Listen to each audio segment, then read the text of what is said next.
Hey Greg, I'm Joe. Nice to have you Hey today. Joe, thanks for having me. No problem. So I hear that you're coming today because you're having some anxiety about dating after being separated from a partner for a while. Yeah, it's been about 4 years, Oh, okay. and I'm just real nervous about dating because it's been so long, and it was a tough breakup, and I guess you could say I'm having trust issues too. Oh, okay. That makes perfect sense though, you know? Well, before when you'd called and set the appointment, I had got a checklist of like some things that maybe will help you with dating. It's like a conscious dating red flag checklist, um like what you want to project in the future? Are you talking to yourself in the relationship?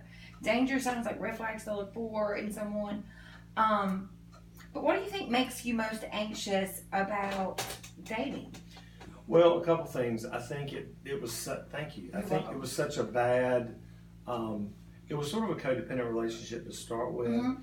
and then the last 6 months it was just a really bad. Um, Not physical, but very argumentative all the Uh huh. time.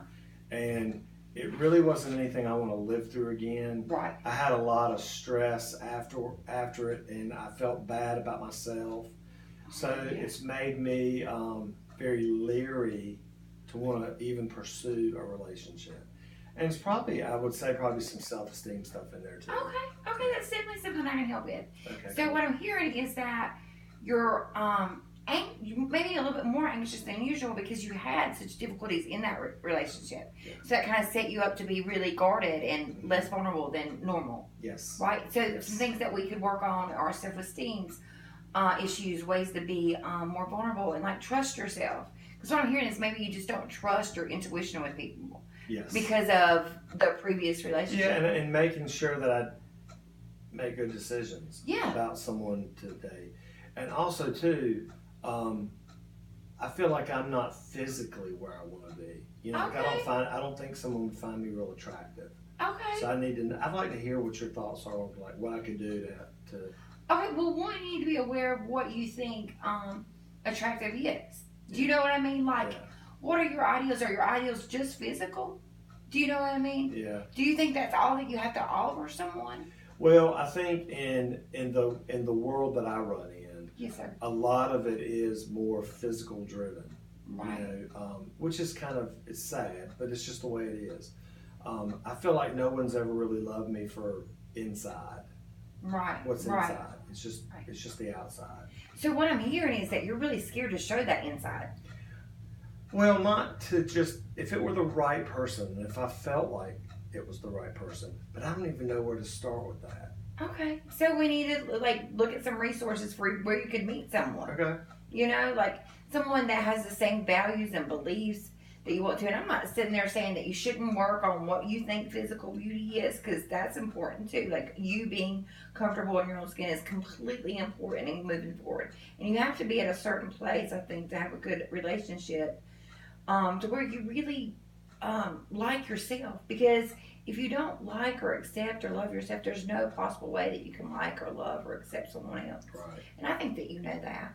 Yeah. So are you more scared of putting yourself out there, or are you more scared of putting yourself out there and that person hurting you? I think the latter. I think I'm frightened at the prospect of putting myself out there, being vulnerable, and then being hurt. Okay. So kind of to summarize what you're saying is you're ready to find someone. You feel like you're ready. You want that, but you're really scared of what you might find out there. Yeah. Yeah? That's all right, though. That's completely okay. What are some things that you have, or have you even tried to put yourself out in a situation where you could possibly meet somebody? I really haven't tried. Okay. Yeah, and so I just really need to feel better about myself Right. 'Cause before I even try. that's right. So what are some things that you would like to feel better about? Your self-worth, your But, self-confidence? yeah, just probably self-confidence more than anything as it relates to dating Right, right, and being vulnerable. right. Because it's hard. Yeah, and I'm also too. I'm now in my 4th year of sobriety, and I'm afraid to. I think part of me is afraid to put myself out there in an environment where there may be drinking going on, Right. And, you know, that's just one more layer of having to explain to someone, hey, look, I'm a recovering alcoholic, you know, and the fear around that, Right. you know, because I've worked hard to stay sober. I just don't want to. I don't want to put myself in a bad situation. Right, right. And you know, that all goes back to trusting yourself too, though. Yeah. Do you know what I mean? Like being vulnerable and putting yourself in situations that you, because I think maybe you have this idea that the only way to meet somebody is to meet them at the bar. Because is that how you used to meet them? Well, yeah, that and like apps. Yeah. Yeah. Yeah, and that's dangerous. It's dangerous. Yeah, for It sure. was dangerous. So, And when I was in the height of my addiction and alcoholism, I did that a lot.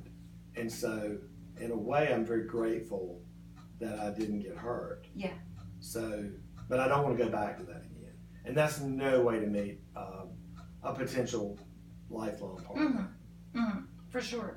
So, are there any places that you know that are, or do you even want to have someone, a partner that's in recovery? You know, ideally, it would be wonderful to meet and date someone who shares those same Yeah. values,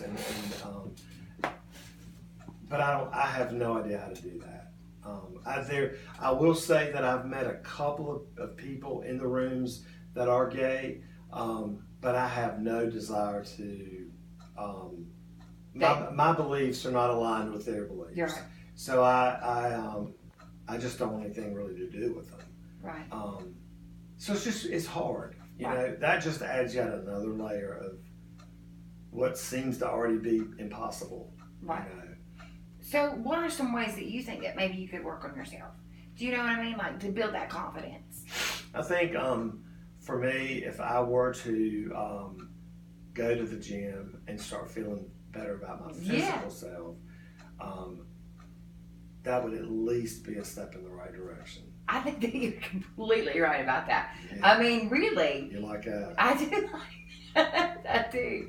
I think that also, like, you should try to go outside your comfort zone because there's some meetings, like, in the bigger areas that have, like, that are centered toward the LGBT community. Yeah, and I'll tell you, I've tried a couple of those over in Charlotte, and it was like a 12-step dating. It was almost like a bar, an AA bar. Right. And that just wasn't for you? Well, it wasn't what I went to look for. Right. But listen, I you know, you've given me a lot to think about, you know, and I hope you'll work with me some more. I sure will. I was hoping that maybe we could get together maybe once or twice a month until we just figured out a better way for you to feel good about yourself. Because I think that should be our main objective the next couple of times that we meet is building self-worth. And then from there, we'll work on some steps to branch you out and get you a little bit out of your comfort zone to places that you could possibly find a mate or a partner or whatever you want to say. But it's been a pleasure meeting you. Thank you so much for taking the time, and I look forward to working with you in the future. Awesome. Thank Thanks, you. Joe. Thank you.